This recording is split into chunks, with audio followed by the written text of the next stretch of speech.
आज बंगाल में अमित शाह के 3 रोड शो जनसभा को संबोधित करेंगे। वर्धमान जाएंगी टीएमसी सुप्रीमो ममता बनर्जी, मंच से लोगों को करेंगी संबोधित।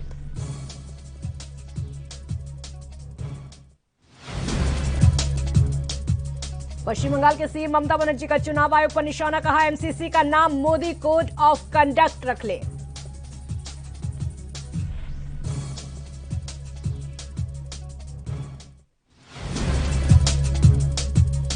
और देश भर में कोरोना हुआ बेकाबू, पिछले 24 घंटे में 1,52,879 नए मामले आए सामने, 839 मरीजों की मौत।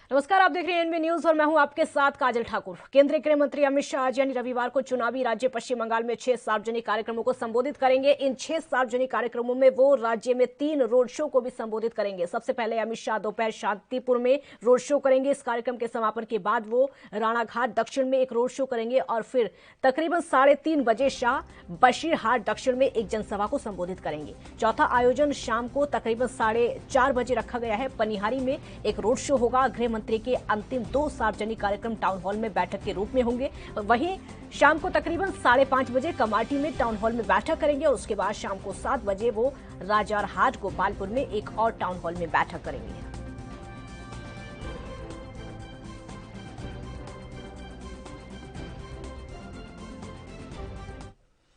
कूच बिहार में 4 लोगों की मौत के बाद पश्चिम बंगाल की सियासत लगातार गर्माती चली जा रही है। चुनाव आयोग ने वहां पर 3 दिन तक किसी भी नेता के जाने पर रोक लगा दी है। ऐसे में पश्चिम बंगाल की सीएम ममता बनर्जी ने एक बार फिर से चुनाव आयोग और पीएम मोदी पर जमकर निशाना साधा है। इलेक्शन कमीशन पर निशाना साधते हुए ममता ने कहा है कि एमसीसी का नाम मोदी कोड ऑफ कंडक्ट रख ले। सीएम ममता ने रविवार को ट्वीट करते हुए कहा कि चुनाव आयोग को एमसीसी का नाम बदलकर मोदी कोड ऑफ कंडक्ट रख लेना चाहिए। उन्होंने आगे कहा कि बीजेपी अपनी पूरी ताकत लगा ले, लेकिन इस दुनिया में मुझे अपने लोगों का दर्द साझा करने से नहीं रोक सकती। ममता ने यह भी कहा कि मुझे कूच बिहार में 3 दिनों के लिए अपने भाइयों और बहनों से मिलने से रोक सकते हैं, लेकिन मैं चौथे दिन वहां पर जरूर पहुंचूंगी।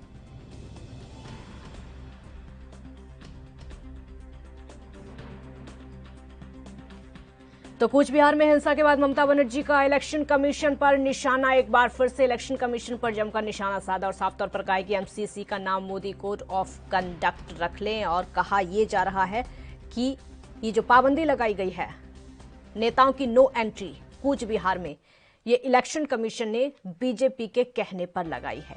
हालांकि पहले ही ममता बनर्जी इलेक्शन कमीशन को बीजेपी का प्रवक्ता बता चुकी हैं, उसके बावजूद लगातार इलेक्शन कमीशन पर सवाल उठाए जा रहे हैं। इस बात के लिए कई बार ममता बनर्जी को नोटिस भी भेजा जा चुका है।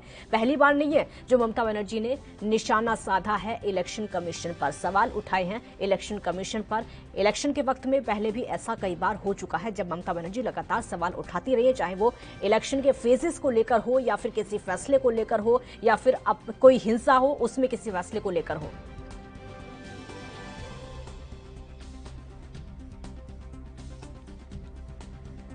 इस बार नेताओं की नो एंट्री कूच बिहार में, तो ममता बनर्जी का साफ तौर पर कहना है कि मैं वहां पर जरूर पहुंचूंगी अपने भाइयों बहनों से मिलने के लिए।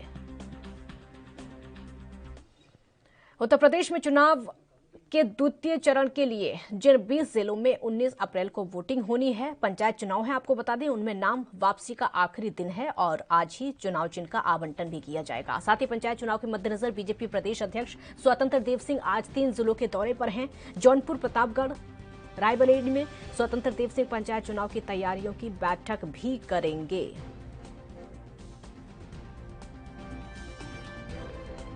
तो पंचायत चुनाव उत्तर प्रदेश में 20 जिलों में 19 अप्रैल को वोटिंग होनी है। बीजेपी प्रदेश अध्यक्ष स्वतंत्र देव सिंह कई जगह के दौरे पर हैं। उत्तर प्रदेश में पंचायत चुनाव का द्वितीय चरण है जिसकी तैयारियां लगातार जोर शोर से चल रही हैं। ये द्वितीय चरण है, ये देखिए किस तरीके की तस्वीरें निकलकर सामने आ रही हैं। ये पंचायत चुनाव के लिए वो वोटिंग की तस्वीरें हैं जिस तरीके की वोटिंग वहां पर की जा रही है। लाइन में लग के और अलग अलग तरीके से गोले बनाए गए हैं, सर्कल बनाए गए हैं ताकि लोग उसमें खड़े होकर अपनी बारी का इंतजार करें और उसके बाद वोटिंग करके अपने घर चले जाएं, ताकि सोशल डिस्टेंसिंग भी मेंटेन रहे और वोटिंग भी हो जाए। क्योंकि कई राज्य ऐसे हैं जहां पर इलेक्शन लगातार चल रहे हैं। 5 राज्यों में तो इलेक्शन एक तरफ है ही, लेकिन उत्तर प्रदेश में पंचायत चुनाव है, जिसके चलते सभी पार्टियों ने पूरी ताकत झोंक कर रख दी है। क्योंकि उत्तर प्रदेश के पंचायत चुनाव को उत्तर प्रदेश के विधानसभा चुनाव का सेमीफाइनल भी माना जा रहा है, जिसके चलते पूरी ताकत यहां पर झोंक कर रख दी है। भले ही कोरोना है, लेकिन सभी गाइडलाइंस को ध्यान में रखते हुए 20 जिलों में 19 अप्रैल को वोटिंग होनी है, जिसकी तैयारियां लगातार जोर शोर से चल रही हैं। जो नेता हैं अलग अलग जिलों में पहुंच रहे हैं पब्लिक से वोटों की अपील करने के लिए। 20 जिलों में एक साथ जब 19 तारीख को वोटिंग होगी, उसकी तैयारियां लगातार की जा रही हैं। हालांकि पंचायत चुनाव की तैयारियां अब से नहीं बल्कि बहुत पहले से ही की जा रही हैं।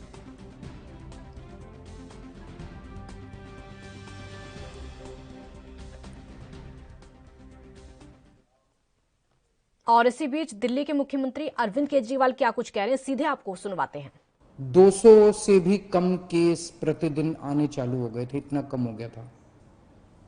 और कल के 24 घंटे की जो रिपोर्ट अभी थोड़ी देर में आज शाम तक पब्लिश होगी, दिल्ली में 10,732 केस पिछले 24 घंटे में आए हैं। 10,732 केस पिछले 24 घंटे में। उसके पिछले 24 घंटे में 7,900 केस आए थे।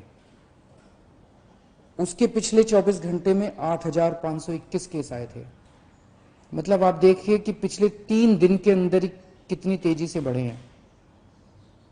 पहले 2 दिन लगभग 8 साढ़े 8 हजार केस थे और कल 24 घंटे में 10,732 केसेस आए हैं।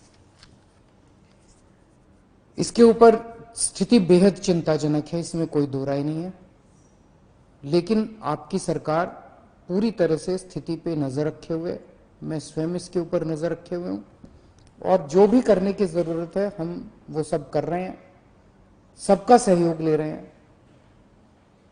इस वक्त हम मोटे मोटे तौर पे 3 स्तर पे काम कर रहे हैं। एक है कि किस तरह से कोरोना को फैलने से रोका जाए। इसमें खास तौर से सरकार अकेले बहुत कुछ नहीं कर पाएगी। दिल्ली वासियों को, आपको सबको इसमें सहयोग देना पड़ेगा। आपने पहले भी बहुत सहयोग दिया, हर बार सहयोग दिया। हर बार जब भी वेव आई, दिल्ली के लोगों ने बढ़ चढ़ के सहयोग दिया। किसी और के लिए नहीं, हमें अपने लिए, अपने स्वास्थ्य के लिए, अपने परिवार के लिए बढ़ चढ़ के कोरोना के सभी प्रोटोकॉल्स फॉलो करने पड़ेंगे। अपनी सेहत अपने हाथ है। अगर हम, अपनी सुरक्षा अपने हाथ है। जो 3 चीजें बार बार बोलते हैं, मास्क पहन के रखिए। तो दिल्ली के मुख्यमंत्री अरविंद केजरीवाल को आप सुन रहे थे, जो कोरोना गाइडलाइंस के बारे में बता रहे थे और साफ तौर पर दिल्ली की जनता से कह रहे हैं कि जिस तरीके से पहले आपने हमारा साथ दिया, इसी तरीके से आगे भी साथ देते रहिएगा। बुलेटिन में आगे बढ़ते हैं। यूपी में पीएम मोदी के आह्वान पर आज से टीकाकरण उत्सव की शुरुआत हो गई है। प्रदेश में 3 दिन में 25 लाख लोगों को टीका लगाने का लक्ष्य रखा गया है। और वहीं आज आनंदीबेन पटेल और यूपी के सीएम योगी आदित्यनाथ सभी विपक्षी दलों के अध्यक्ष और विधानमंडल दल के नेताओं के साथ बैठक करेंगे, जिसमें कोरोना के बढ़ते संक्रमण और टीकाकरण पर चर्चा होगी। इसमें विपक्ष की तरफ से, अपनी तरफ से कुछ सुझाव भी दिए जा सकते हैं, ताकि उनको भी लागू किया जा सके और कोरोना को कंट्रोल किया जा सके।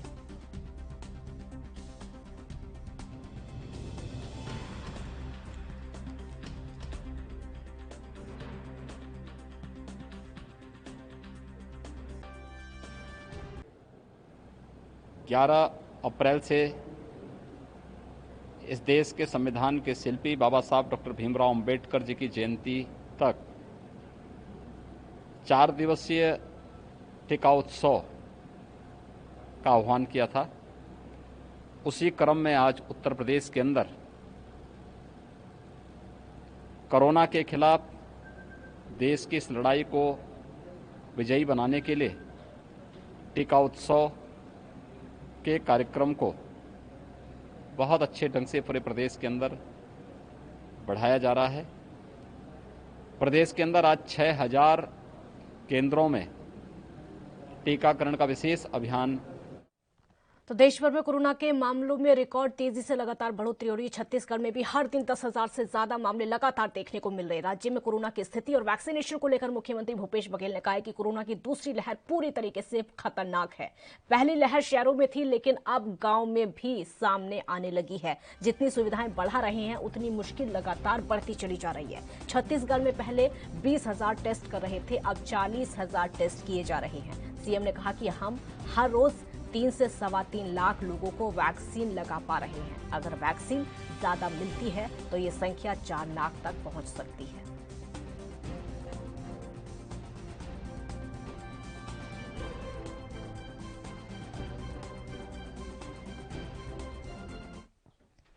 मध्य प्रदेश में कोरोना का कहर लगातार जारी है और इसके चलते सभी शहरों में लॉकडाउन जो है वीकेंड लॉकडाउन लगा दिया गया है। लगभग सभी इलाकों में, जितने शहरी इलाके हैं वहां पर वीकेंड लॉकडाउन लागू किया गया है, जिसके चलते सड़कों पर सन्नाटा पसरा हुआ है, दुकानें बंद हैं, लोगों को आवाजाही में भारी परेशानियों का सामना करना पड़ रहा है। मध्य प्रदेश में शुक्रवार शाम को 6 बजे से सोमवार सुबह 6 बजे तक वीकेंड लॉकडाउन लागू किया गया है।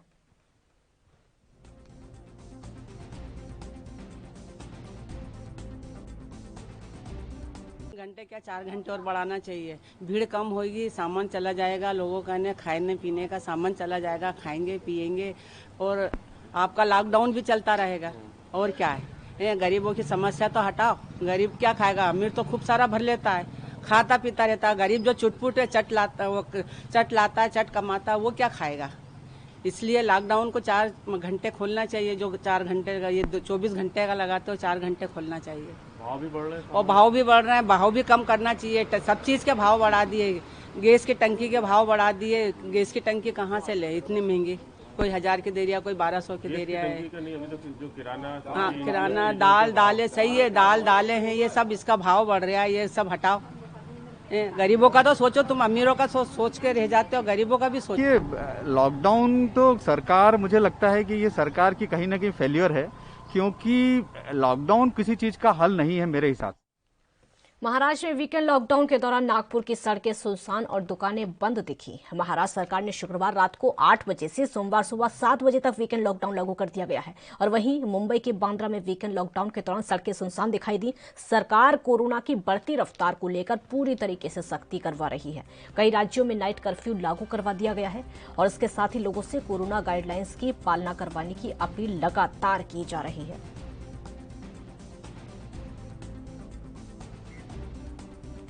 तो नागपुर में जो दुकानें बंद नजर आई, देखिए तस्वीरें नागपुर की आपके सामने। इस समय वीकेंड लॉकडाउन के दौरान जो सड़कें वो सूनी नजर आई, इक्का दुक्का वाहन चलते हुए नजर आए, क्योंकि वीकेंड लॉकडाउन पर पाबंदी जो है पूरी तरीके से नजर आ रही है। वीकेंड लॉकडाउन पर दुकानें पूरी तरीके से बंद हैं, सड़कें सूनी सूनी नजर आ रही हैं ताकि कोरोना को कंट्रोल किया जा सके, ये गाइडलाइन। इसीलिए देखिए सड़क के दोनों तरफ जो दुकानें हैं वो बंद हैं, दोनों तरफ की दुकानें।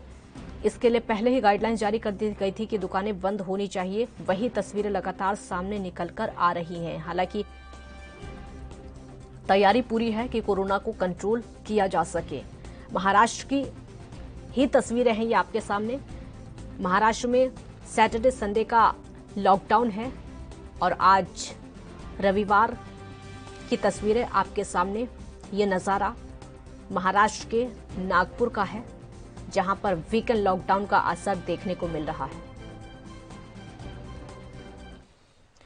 दिल्ली के शास्त्री पार्क इलाके में शनिवार देर रात फर्नीचर की मार्केट में अचानक आग लग गई, जिसके चलते फर्नीचर की 200 से ज्यादा दुकानें जलकर खाक हो गई हैं। आग बुझाने में काम में फायर ब्रिगेड की तकरीबन 32 गाड़ियां मौके पर पहुंची। कड़ी मशक्कत के बाद किसी तरह आग पर काबू पाया गया। और आपको बता दें कि शास्त्री पार्क इलाके में कई दुकानें थीं, जहां पर सोफे, बेड, कुर्सी और कई लकड़ी के सामान बनाए जाते हैं। देर रात दिल्ली फायर ब्रिगेड को कॉल मिली कि फर्नीचर मार्केट में आग लग गई है, जिसके बाद फायर ब्रिगेड की लगभग 32 गाड़ियां मौके पर पहुंची और आग पर काबू पाया गया। हालांकि दिल्ली फायर ब्रिगेड की तरफ से कूलिंग प्रोसेस अभी भी लगातार जारी है। इलाके के लोगों की माने तो समय रहते सभी लोगों को बाहर निकाल लिया गया। जो मजदूर अंदर काम कर रहे थे वो भी बाहर आ गए, लेकिन दुकानों में जितना भी लाखों का सामान था वो पूरी तरीके से जलकर राख हो गया। किसी के हताहत होने की कोई खबर तो नहीं है समय रहते, क्योंकि सबको आग वाले एरिया से बाहर निकाल लिया गया था। अभी आग लगने का कोई कारण खास स्पष्ट नहीं हो पाया है। पूरी तरीके से आग बुझाने के बाद ही दमकल विभाग की टीम अंदर जाकर स्थिति का जायजा लेगी, साथ ही पता लगाने की कोशिश करेगी आखिरकार आग लगने का कारण क्या था। फिलहाल अभी राहत का काम जारी है।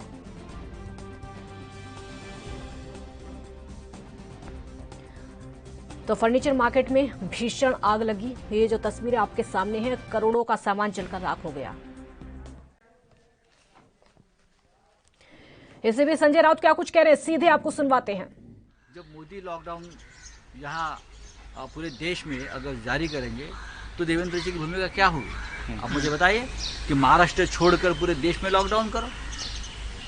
देखो, इस प्रकार से राजनीति करना ऐसे विषय में, संकट के घड़ी में किसी को भी शोभा नहीं देता, ना हमको ना अपोजिशन को। बहुत ही सीधे रास्ते से चलकर एक मार्ग निकालना होगा और लोगों की जान बचानी होगी। Thank you sir.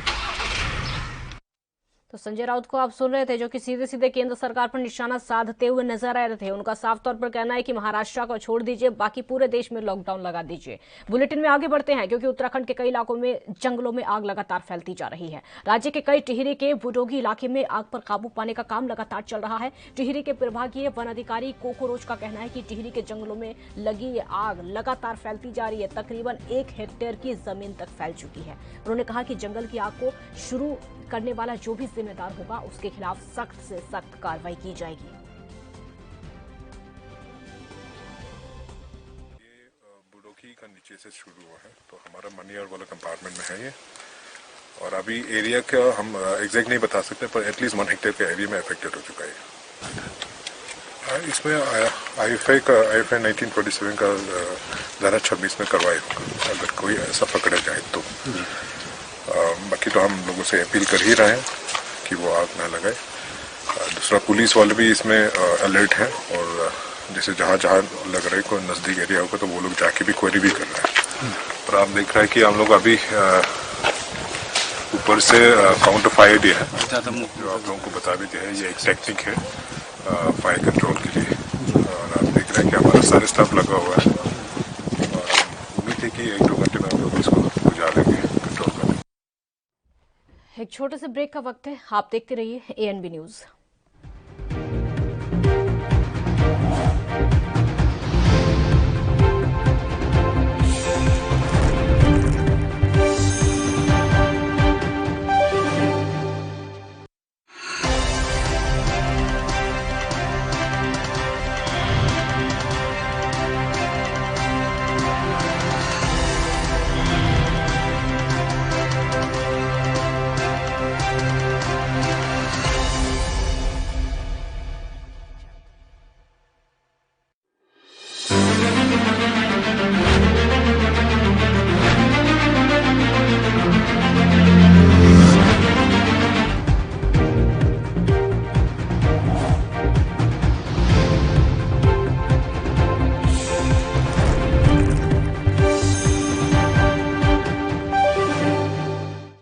ब्रेक के बाद एक बार फिर स्वागत है आपका। तो महाराष्ट्र में कोरोना के बढ़ते मामलों को देखते हुए साप्ताहिक लॉकडाउन की शुरुआत कर दी गई है। आज महाराष्ट्र में साप्ताहिक लॉकडाउन का दूसरा दिन है और मुंबई के कई इलाकों में पूरी तरीके से सन्नाटा पसरा हुआ है।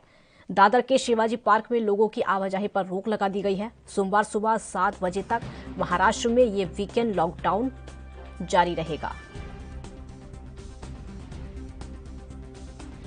तो कोरोना का प्रकोप लगातार जारी है। वीकेंड लॉकडाउन महाराष्ट्र की तस्वीरें इस समय आपके सामने, क्योंकि ये ऐलान किया गया था महाराष्ट्र सरकार की तरफ से कि वीकेंड लॉकडाउन रहेगा सैटरडे और संडे। तो कल से इसकी शुरुआत हुई। सैटरडे की तस्वीर आपने देखी थी और आज रविवार की तस्वीरें इस समय आपके सामने। पूरी तरीके से सन्नाटा मुंबई में पसरा हुआ है क्योंकि वीकेंड लॉकडाउन। यूपी के गोंडा से भयंकर आग लगने की खबर लगातार सामने आ रही है। आग किन कारणों से लगी है इसका पता अभी तक नहीं चल पाया है, लेकिन जनरल स्टोर में आग लगने से लाखों का माल जलकर राख हो गया है। वहीं आग की सूचना पाते ही फायर ब्रिगेड की 2 गाड़ियां मौके पर पहुंच गई और आग पर काबू पाने की कोशिश में लग गई। पूरा मामला नगर कोतवाली के अंतर्गत महाराजगंज का है, जहां पर आग ने अचानक विकराल रूप धारण कर लिया।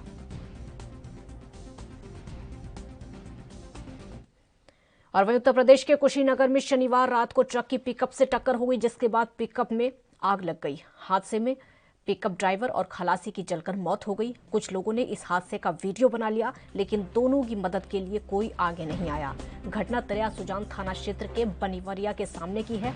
लोगों ने शक जाहिर किया है कि आग में ड्राइवर और खलासी के अलावा एक अन्य व्यक्ति की मौत हुई है। सूचना पर मौके पर पहुंची पुलिस ने शवों को कब्जे में लेकर जांच शुरू कर दी है। तो ट्रक से टक्कर के बाद पिकअप में आग लगी। ड्राइवर और खलासी जिंदा जल गए, जिनकी जलकर मौत हो चुकी है। तस्वीरें आपके सामने। कुशीनगर में बड़ा हादसा हुआ है, जहां पर ड्राइवर और खलासी की मौत हो चुकी है।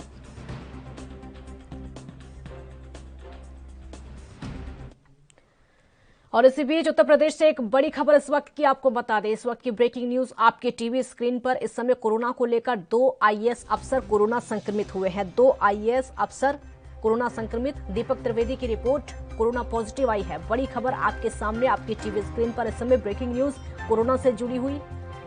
राजस्व परिषद के चेयरमैन हैं दीपक त्रिवेदी, जो कि कोरोना पॉजिटिव हो चुके हैं। दीपक त्रिवेदी को पीजीआई में भर्ती करा दिया गया है इलाज के लिए। जब उनकी रिपोर्ट कोरोना पॉजिटिव आई, उसके बाद उनको हॉस्पिटल में भर्ती करा दिया गया। एसीएस देवेश चतुर्वेदी भी कोरोना पॉजिटिव पाए गए हैं। राज्य में लगातार कोरोना के मामले बढ़ते चले जा रहे हैं, लेकिन अब ये अधिकारियों के मामले निकलकर सामने आ रहे हैं। जो अधिकारी हैं, एसीएस अधिकारी खुद कोरोना पॉजिटिव हो गए हैं। 2 आईएएस अधिकारी कोरोना संक्रमित हुए हैं, उनको हॉस्पिटल में भर्ती करा दिया गया। हालांकि उत्तर प्रदेश की स्थिति अगर आपको बता दें तो कई पाबंदियां योगी सरकार की तरफ से लगा दी गई हैं। योगी सरकार लगातार सख्त है इस बात को लेकर कि कोरोना को कैसे कंट्रोल किया जाए। अभी कुछ देर पहले भी सीएम योगी आदित्यनाथ की बैठक चल रही थी अधिकारियों के साथ में, कोरोना गाइडलाइंस को लेकर, कोरोना को लेकर कि किस तरीके से कंट्रोल किया जाएगा, आगे क्या किया जाएगा, कैसी गाइडलाइंस जारी करनी चाहिए। और उसके अलावा पाबंदियां शादी समारोह को लेकर भी हैं, अंतिम संस्कार को लेकर भी कई पाबंदियां लगा दी गई हैं, लेकिन कोरोना कंट्रोल अभी तक नहीं हो पा रहा है। चाहे उत्तर प्रदेश हो या फिर अन्य राज्य हो, कोरोना की गाइडलाइंस लगभग हर जगह है। कहीं पर नाइट कर्फ्यू है, वीकेंड लॉकडाउन है, या फिर उसके अलावा पाबंदियां कई सारी जो लगा दी गई हैं। नोएडा में, गाजियाबाद में नाइट कर्फ्यू लगा दिया गया है। तो उत्तर प्रदेश की वो गाइडलाइंस जो कि सरकार की तरफ से जारी की गई है वो लगातार जारी है, लेकिन ये कोरोना केसेस कम होने का नाम नहीं ले रहे हैं एक के बाद एक, क्योंकि लापरवाही भी इसकी सबसे बड़ी वजह लगातार सामने आ रही है।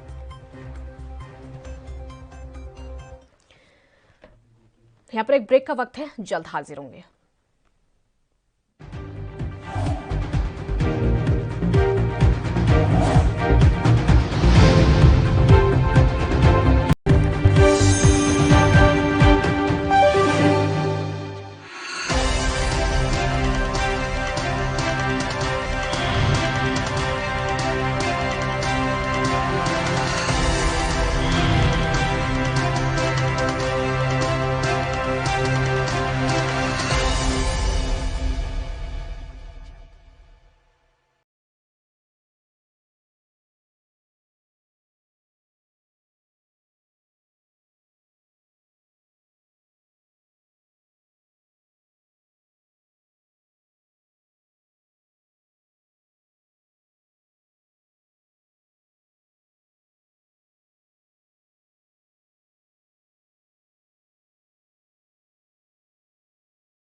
कम ब्रेक और ज्यादा खबरों के साथ देखिए ANB news in channel number पर।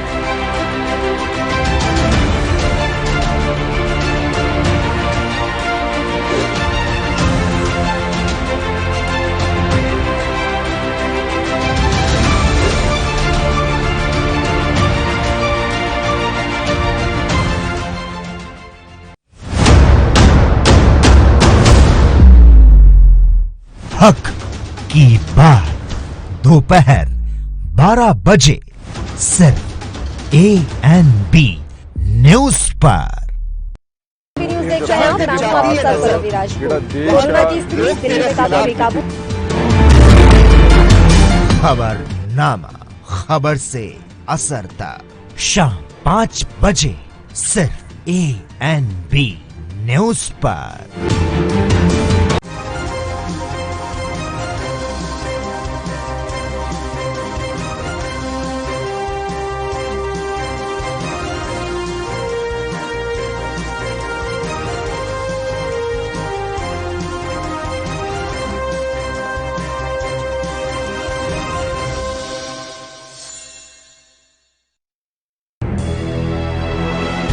से लेकर चंडीगढ़ तक, मुंबई से लेकर रायपुर तक, क्या है राजनीति की हलचल, क्या है समाज का मिजाज।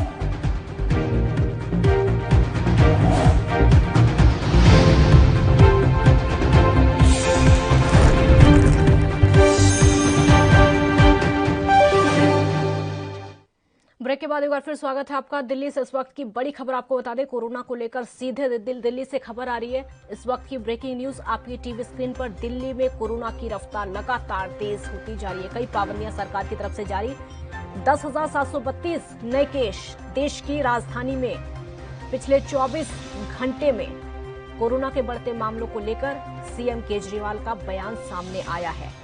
स्थिति बहुत ज्यादा चिंताजनक है, ये सीएम केजरीवाल की तरफ से कहा गया है कि स्थिति बहुत ज्यादा चिंताजनक होती जा रही है क्योंकि कोरोना केसेस लगातार बढ़ते चले जा रहे हैं। 10 से 15 दिन में कोरोना संक्रमण तेजी से बढ़ा है।